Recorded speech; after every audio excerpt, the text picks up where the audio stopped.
What does it mean when a country redefines its global position? This question might seem abstract, but it's far from it. Today, we delve into the recent instance of India redefining the Third World as Global South. In the lexicon of geopolitics, terminology carries weight. It's not just about labels. It's about the perceptions, implications, and narratives these labels carry. The term Third World, for instance, has its roots in the Cold War era, a classification that divided the globe into capitalist, communist, and then everyone else. But over time, it has become a label associated with economic disparity, underdevelopment, and a certain powerlessness on the global stage. India, in a bold move, has decided to shift this narrative, replacing Third World with Global South, a term that carries a different set of implications, a fresh perspective on the global stage. This redefinition by India has triggered a response from China, marking the beginning of an intriguing geopolitical dialogue. So, what does this shift from Third World to Global South entail? Well, it's a fascinating and strategic move on India's part. It's important to understand that this isn't merely a change of labels, but a shift that carries substantial geopolitical and economic implications. India has always been a major player within the Third World designation, a term which originated during the Cold War to refer to countries that were neither aligned with NATO nor the Communist bloc. However, the term has since evolved, often being used pejoratively to describe countries that are economically underdeveloped. By redefining itself as part of the Global South, India is seeking to break away from this negative connotation and instead align itself with a group of nations that are dynamic, emerging economies. This move is a strategic one, designed to alter perceptions and influence global dynamics. It implies a shift in focus from a past filled with colonial exploitation and economic hardship to a future that promises growth and prosperity.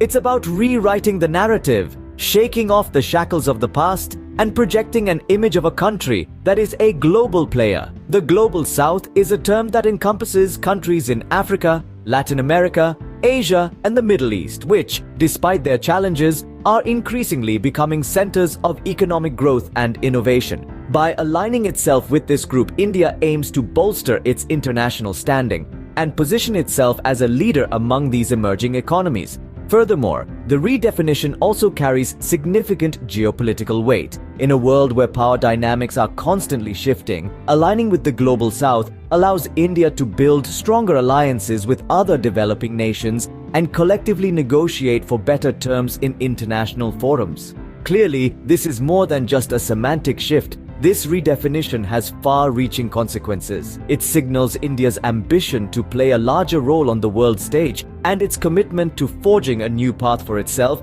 and other emerging economies. It's a bold move, one that could potentially reshape the global order. Now, let's turn our attention to China. How has the Dragon Nation responded?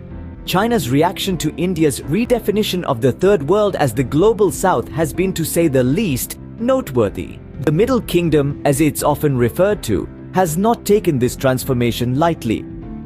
Official statements from Beijing have expressed reservations and even criticism about this move. But why such a reaction? It's crucial to delve into the psychology of international relations to understand this.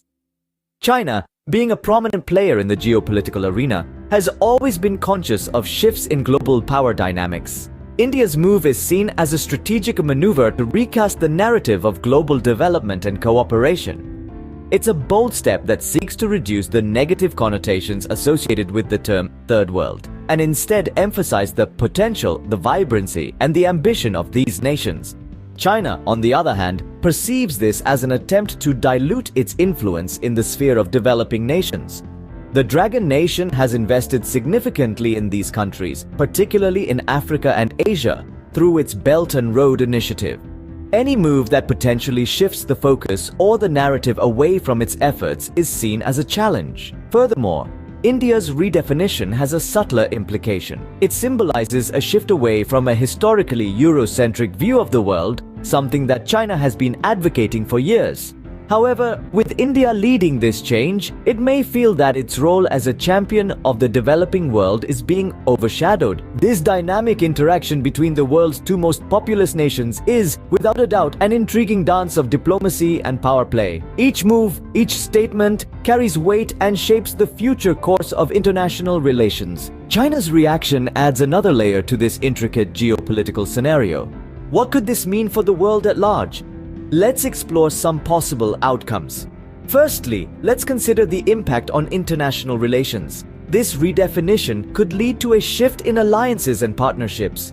For instance, countries previously identified as Third World might now feel more inclined to align with Global South nations, seeking to distance themselves from the negative connotations of the former term. This could potentially lead to a reshaping of the global power structure, with the Global South becoming a more cohesive and influential entity on the world stage. On the geopolitical front, this redefinition could also bring about significant changes. The Global South, a term that signifies progress and development, might become a more appealing proposition for nations looking to invest or forge strategic partnerships. As a result, countries that previously focused their attention on the Third World might now turn their eyes towards the Global South, leading to a shift in global geopolitics. Now let's talk about the global economy. The redefinition could potentially stimulate economic growth in the Global South.